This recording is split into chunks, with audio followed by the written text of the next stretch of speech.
ملک کے عزت و آبرو پر آج بھی وہ جان دے دیں گے جنہیں کچھ لوگ اس دیش میں بدنام کرتے ہیں۔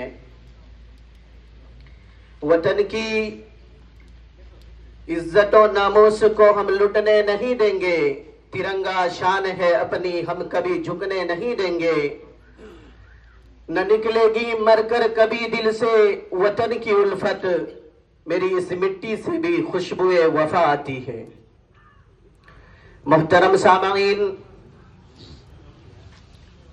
معزز مہمان کرام، آج ہم سب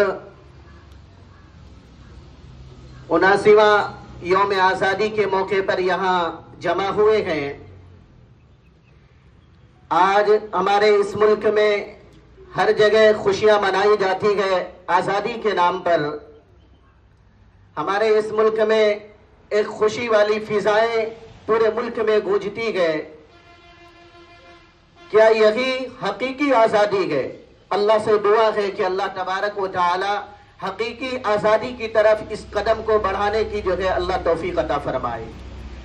آزادی کی حقیقت کیا ہے؟ اصل آزادی یہ ہے کہ مایوس چہروں پر جو ہے خوشیاں آئے۔ اصل آزادی یہ ہے، ہم یہ آزادی چاہتے ہیں کہ جس کے اندر فریب نہ ہو، جس میں دھوکہ نہ ہو، جس میں جو ہے کسی پر ظلم نہ کیا جاؤ، کسی پر تکلیف نہ دیا جاؤ، کسی مذہب کی آزادی پر قدغن نہ لگائی جاتی ہو۔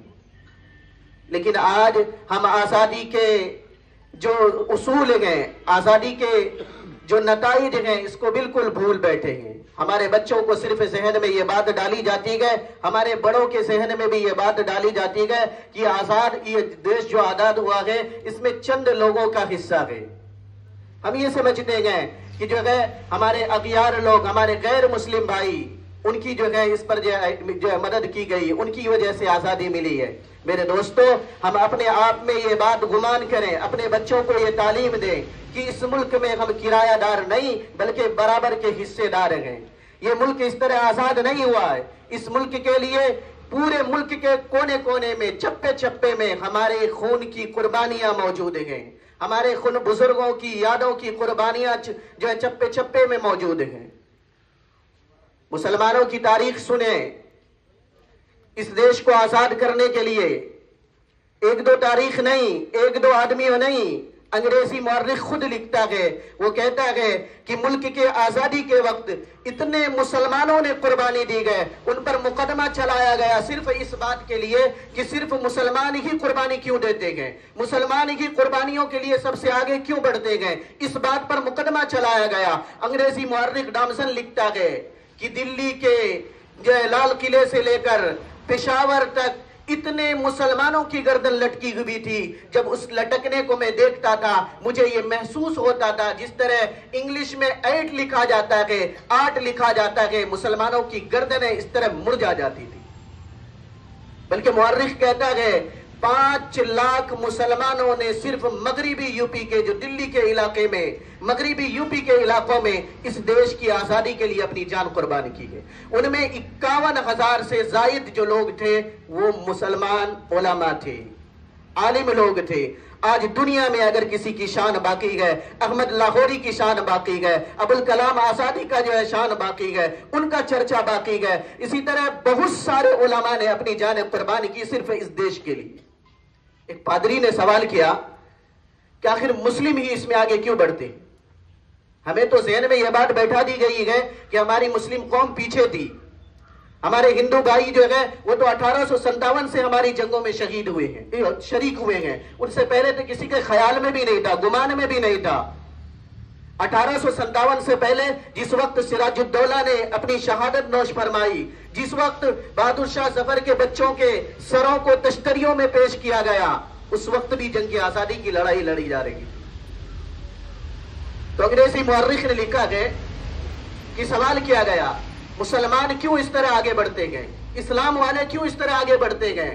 تو جواب کیا ملا؟ ایک پادری نے ریسرچ کے بعد بتایا اس مسلمان جس مذہب کو مانتا ہے، جس دین کو فالو کرتا ہے، جس اسلام پر چلتا ہے، اس اسلام کا قول یہ گئے جہاں پر ظلم آ جائے، جب تمہاری وطن پر کوئی قبضہ کر لے، جب تمہاری عزت پر کوئی حملہ کر دے، جب تمہارے جو ہے جان و مال محفوظ نہیں، تمہارا دین یہ اجازت دیتا ہے کہ اس کی ظلم کو جو ہے رفع کرو، اس ظالم کو جو ہے جب تک دور نہ کرو گے اس وقت تک سچے مسلمان نہیں بن سکتے۔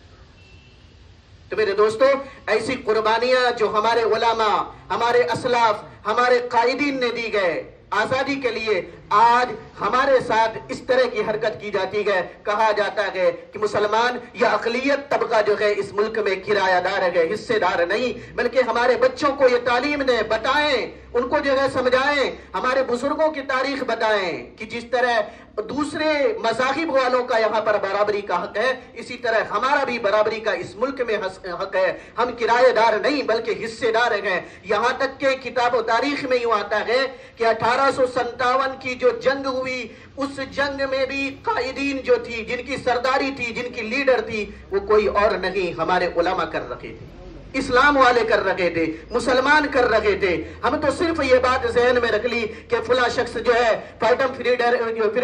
فریڈم فائٹر ہے، فلاں شخص کا نام ہمارے ذہن میں ہے۔ کون جانتا ہے کہ اشفاق اللہ خان کون تھا، اسماعیل شہید کون تھے، احمد لاہوری کون تھے، خلیل احمد سہارنپوری کون تھے؟ یہ سب وہ حضرات ہیں جو دیش کے لیے اپنی جان قربان کی، جیلوں میں زندگیاں گزاری، صعوبتیں برداشت کی، کالے پانیوں میں اپنے آپ کو قید کر لیا، لیکن ملک کو انگریز کے ہاتھوں میں نہیں چھوڑا۔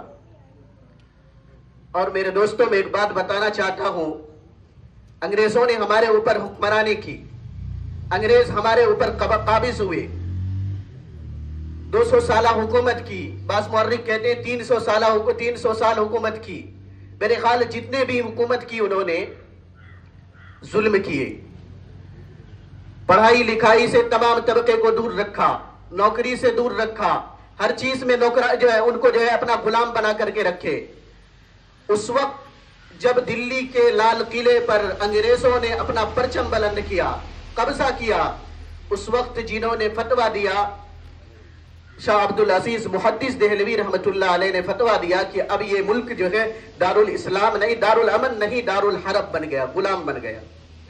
اور غلامی کے ساتھ ساتھ انگریزوں نے ایک چال چلی، وہ چال کیا تھی کہ ہمیں پڑھائی سے دور رکھا، اپنے ظلم و بربریت کو چھپائے رکھا، ہمیشہ ظلم و بربریت کرتے رہے، اور ہمارے ذہن میں یہ بات جاتے جاتے یہ ڈالتے چلے گئے کہ تمہارے ساتھ مغل بادشاہوں نے، تم غیر مسلموں کے ساتھ مغل بادشاہوں نے کیا کیا۔ اب سوچیں ذرا، حکومت انگریزوں نے کی، اور انگریزوں کی حکومت میں عورتیں محفوظ نہیں، ہمارا ملک جو ہے غلام بن چکا ہے، ہم سب جو ہے غلام بن چکے گئے، کسی چیز کی بھی آزادی نہیں حاصل گئے۔ لیکن سبق کیا دے کر جا رکھے گئے کہ تم پچھلے وقت کو یاد کرو، مغلوں نے کس طرح ستایا ہے۔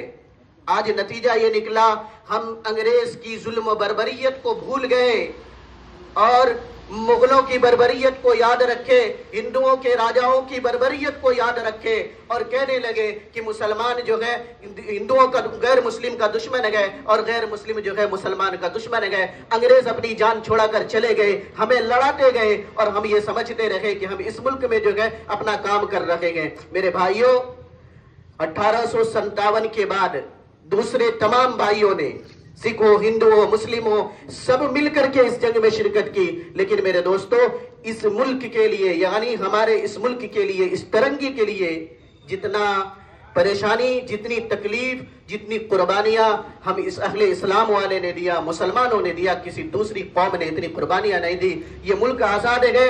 آج ہم اور آپ کی بدولت، ہمارے پرخوں کی بدولت دعا کریں کہ آج جو برسر اقتدار طبقہ ہمارے اوپر، ہمارے مذہب کے جو ہے قدغن لگائے بیٹھے گئے یا ہمارے اوپر ظلم و ستم کر رکھے گئے، اللہ انہیں سمجھ دے، ان تک یہ تاریخ کو پہنچائیں، بتائیں کہ جو ہے اس ملک کی ترقی اگر چاہتے گئے، ملک کو بڑھانا چاہتے گئے، ان کے جو ہے دبے کو ہٹانا چاہتے گئے، پھر آج 1857 جیسے ہندو، مسلم، سکھ، عیسائی سب مل کر جو ہے اس پر محنت کرنا ہے۔ کندھے سے کندھے ملا کر جب محنت کریں گے تبھی ہمارا ملک ترقی کرے گا۔ ظلم سے، بربریت سے، رشوت سے دھوکہ سے، مہنگائی سے، ہر برائی سے جو بھی اس پر دبا لگی ہوئی ہے اس سے جو ہے ہماری حفاظت ہوگی۔ اللہ سے دعا کریں اللہ تعالی ہم سب کے اس محفل میں آنے کو جو ہے قبول فرمائے، ہمارے دیش کے لیے اللہ تبارک و تعالی خیر کا معاملہ فرمائے، امن قائم فرمائے۔ آمین وآخر دعوانا الحمدللہ۔